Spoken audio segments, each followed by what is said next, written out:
A história começa em um pequeno pier, em algum ponto remoto da costa australiana. Lá que chegam Heather e Greg, dois turistas em busca de uma experiência extrema. Um mergulho em gaiola para ver tubarões de perto. Logo surge Tucker, o capitão do barco. Ele percebe que o casal se separou do grupo de excursão e ninguém sabe para onde eles foram. Após uma rápida apresentação, os três partem em mar aberto no barco de Tucker. No caminho, ele compartilha uma lembrança sombria. Ainda criança, enquanto surfava, foi atacado por um tubarão. Sobreviveu, mas carrega cicatrizes horríveis, como lembrança do trauma. Ao chegar ao ponto de mergulho, Heather é tomada por um ataque de pânico. Tucker tenta acalmá-la cantando uma canção infantil sobre um tubarãozinho turu. Finalmente, o casal mergulha, equipado com cilindros de oxigênio e protegidos por uma gaiola de aço. Essencial, já que aquelas águas estão infestadas de tubarões de todos os tipos. O mergulho é uma descarga de adrenalina. Quando retornam à superfície, sem aviso, Tucker esfaqueia Greg e o empurra de volta ao mar, como isca para os predadores. Heather é poupada, pelo menos por enquanto. A narrativa então muda de foco para Zephyr, uma jovem que vive em uma van e também é apaixonada por surf. Em uma loja, ela encontra Moses, um sujeito bem vestido cujo carro está quebrado. Ele procura alguém que tenha cabos apropriados para fazer uma chupeta na bateria. Ao perceber que Zephyr está furtando doces da loja, ele ameaça entregá-la ao dono se ela não ajudá-lo. Zephyr leva Moses até o carro dele e o ajuda a dar partida com cabos de bateria. Durante o processo, nota uma prancha de surf no porta-malas. A conexão surge naturalmente entre os dois, unida pela mesma paixão. E não demora para o clima esquentar no interior da van da garota, estacionada em frente à casa dele. Quando Moses pergunta por que ela se interessou pelo surf, Zephyr responde sem rodeios. Não havia nada neste mundo para ela. Ele, por sua vez, fala sobre um lugar muito legal, onde se pode pegar ondas incríveis. Assim que Zephyr adormece, Moses volta discretamente para casa para preparar o café da manhã. Mas quando retorna com a bandeja, a van sumiu.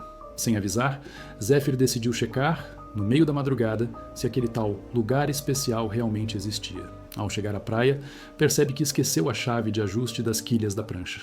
Avista uma caminhonete estacionada nas proximidades e vai até ela na esperança de conseguir uma ferramenta emprestada. Vasculha a caçamba do veículo, até ser surpreendida pelo dono, o capitão Tucker. Cordial, ele entrega a chave e parte em seguida.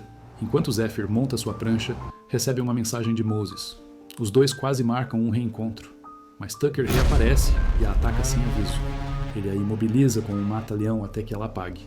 Depois, leva sua prancha para simular que ela entrou no mar e desapareceu, e esconde o corpo inconsciente dentro de um baú. Tucker volta ao pier com sua nova conquista e a arrasta discretamente para o barco. Quando Zephyr recobra os sentidos, está algemada à cabeceira de uma cama. No mesmo cômodo, em frente a ela, está Heather, a outra prisioneira.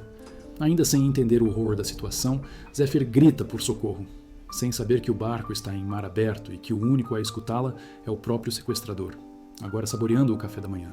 Ao perceber que nenhum socorro viria, Zephyr decide agir por conta própria. Como alguém que está se afogando, ela resolve agarrar sua própria salvação com unhas e dentes.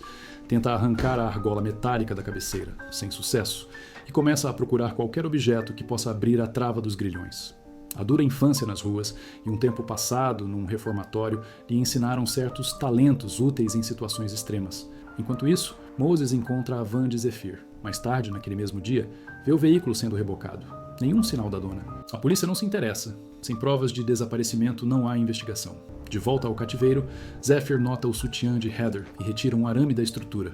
Usa-o para tentar abrir as algemas, mas o tempo joga contra ela. Tucker entra com uma bandeja de comida. Oferece água às prisioneiras, mas percebe que Heather está sem sutiã. Zephyr improvisa, puxando conversa para distrair o maníaco. Assim que ele sai, ela tenta novamente abrir a fechadura, mas não percebe quando Heather começa a desmaiar. Segundos depois, ela mesma sente o mundo escurecer. A água estava drogada, o arame cai no chão e Zephyr tenta recuperá-lo, justo quando Tucker volta com um arnês nas mãos. Ele percebe um movimento suspeito e tudo se apaga. Ao despertar, Zephyr está acorrentada a uma cadeira, exposta na parte externa do barco. Heather, agora presa a uma estrutura de içamento, está com um arreio amarrado ao corpo. Tucker posiciona uma velha câmera VHS e faz um discurso delirante sobre deuses das profundezas. Um típico devoto de Lovecraft, fanático e transtornado.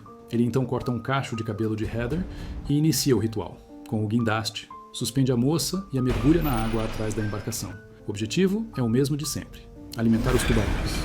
Enquanto grava toda a cena, observa impassível os animais marinhos despedaçarem a vítima diante da lente. Depois, Tucker devolve Zephyr ao porão. Em silêncio, ela arranha com as unhas o nome Heather na parede. ao lado de outros nomes, os de vítimas anteriores. Enquanto isso, Tucker, embriagado de vinho barato, dança em sua cabine vestindo apenas cueca e roupão. Ele então cola o cacho de cabelo de Heather em um anzol de pesca, o prende à fita com a gravação da morte dela e arquiva junto de outras mais de 30 já acumuladas. Na manhã seguinte, visita Zephyr com mais comida. Ela o insulta tentando provocar alguma reação, mas Tucker ignora, dizendo para ela despejar todo aquele diarreia verbal no baldinho de plástico ao lado. Afinal, tubarões não gostam de turistas ranzinzas. Nesse instante, uma ideia germina na mente de Zephyr. Ela retira a alça do balde e a parte ao meio, criando uma espécie de estilete improvisado. À noite, Tucker desce com uma seringa cheia de sedativo, mas ao se aproximar, Zephyr finge estar dormindo e ataca. Com precisão, finca a lâmina de plástico em seu pescoço. O capitão cambaleia, bate a cabeça contra a cama e desmaia. Aproveitando o desmaio do maníaco, Zephyr pega as chaves do bolso dele e se liberta das algemas. Em seguida, tenta encontrar as chaves do barco, mas não tem tempo. Tucker recobra a consciência. Ela corre em disparada, mas não consegue trancar a porta. Ele a persegue e consegue cravar a seringa com sedativo em seu corpo.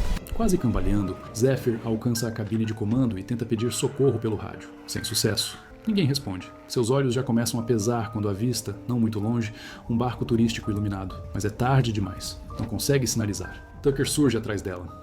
No desespero, Zephyr agarra sua preciosa câmera vintage. Ao perceber o quanto aquele equipamento é importante para a alma sensível do psicopata, ela o encara e joga a filmadora no mar. E quando ela jogou a filmadora no mar, ele perdeu tudo. Não era só uma câmera. Era o ego do maníaco afundando junto. Em seguida, atira-se na água. Mas o sedativo faz efeito. Seus músculos enfraquecem, o corpo afunda. Tucker a pesca com um gancho de ferro, puxando-a de volta como um peixe apático.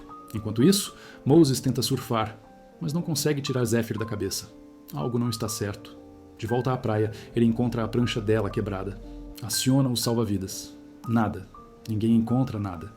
A busca, mais uma vez, termina sem respostas. Inquieto, Moses vasculha as imagens das câmeras de segurança do estacionamento. Em uma das gravações, vê que, após a chegada de Zephyr, uma caminhonete deixou o local. O veículo pertence a Tucker, o responsável pelos mergulhos com tubarões. Ele liga para o número do panfleto, mas recebe apenas a mensagem automática. O capitão está de férias. Enquanto isso, Tucker prende a vítima mais agitada com 2 pares de algemas, garantindo que não escapará. Em seguida, vai até a cidade. Precisa de uma nova câmera. Depois de encontrar uma VHS usada num mercado de pulgas, o alimentador de peixes volta para o barco. Mas ele não é o único de volta ao pier. Moses também chega. Determinado a confrontar o capitão, entra na embarcação. Logo escuta ruídos suspeitos vindos do porão. A prisioneira Zephyr, com a boca coberta por fita adesiva, bate com força na parede revelando sua localização. Percebendo o perigo real da situação, Moses quebra a janela da cabine e desce até o porão. Lá, finalmente encontra Zephyr. E, surpreendentemente, para os padrões do gênero, os dois agem com rara prudência e racionalidade. Ao invés de libertar Zephyr de imediato, Moses sobe correndo para o convés, tentando ligar para a polícia no caminho. Mas mal entra na cabine e Tucker já está lá, de volta, e furioso. Usando sua vantagem física e seu desequilíbrio mental como arma, o capitão domina o intruso e o fere com um gancho de ferro. Ainda assim, Moses resiste. Com esforço, consegue inverter a situação e derrubar o maníaco, pressionando-o com força. Está prestes a sufocá-lo, quando leva uma pancada na cabeça vinda do nada. Era o vizinho de pier de Tucker, que veio checar o barulho. Mas ao ouvir os gritos de Zephyr vindo do porão, o homem percebe que há algo errado. Infelizmente, o capitão age rápido.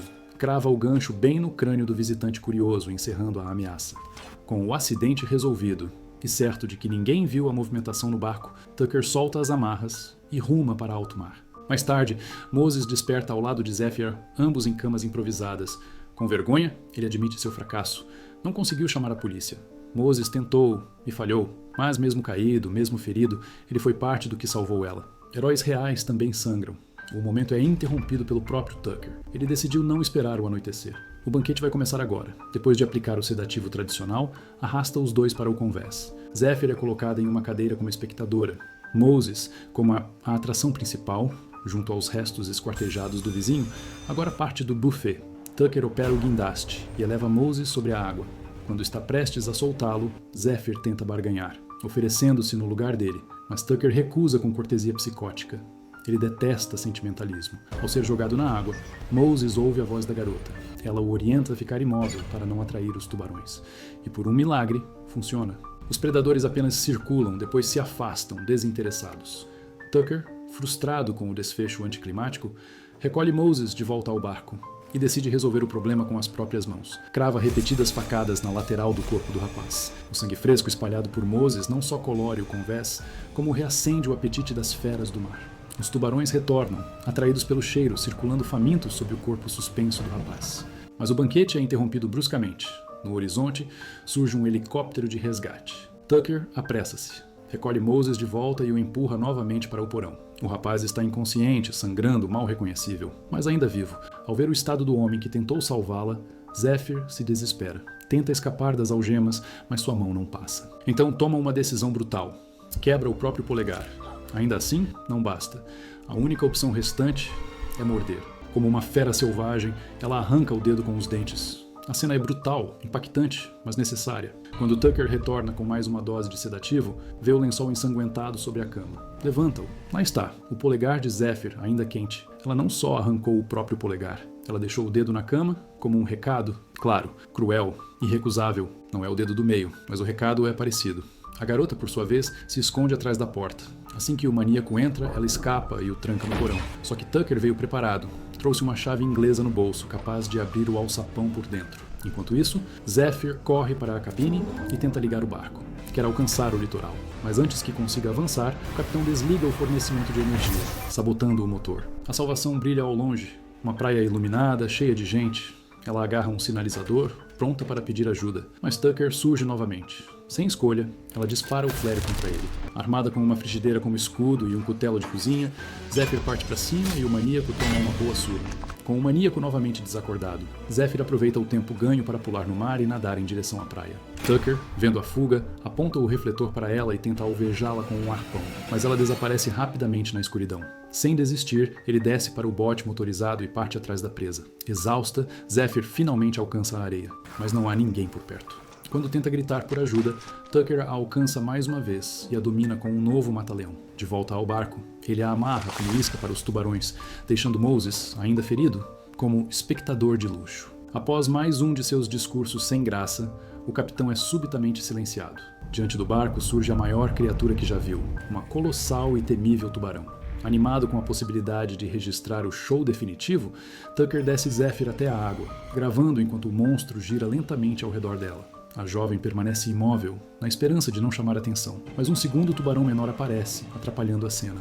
Tucker, furioso, tenta espantá-lo com o gancho e perde o instrumento. Zephyr aproveita e pega o gancho para se defender, mas a criatura some nas profundezas. Com isso, ela prende o gancho no mosquetão do guindaste e começa a escalar o cabo, tentando fugir das mandíbulas famintas. De repente, Tucker dá um grito, assustando-a. Zephyr cai, mas rasga a corda no impacto e se liberta. Nadando sob o barco, ela se depara com a enorme tubarão. Sem mover um músculo, permanece em silêncio absoluto. A fera, entediada, passa direto, revelando uma cicatriz antiga em seu flanco.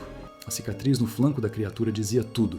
Predadora, marcada, sobrevivente. E naquele instante, ela poupou outra igual. Enquanto Tucker à procura do convés, Zephyr escala o casco, encontra o arpão e se esgueira até ele.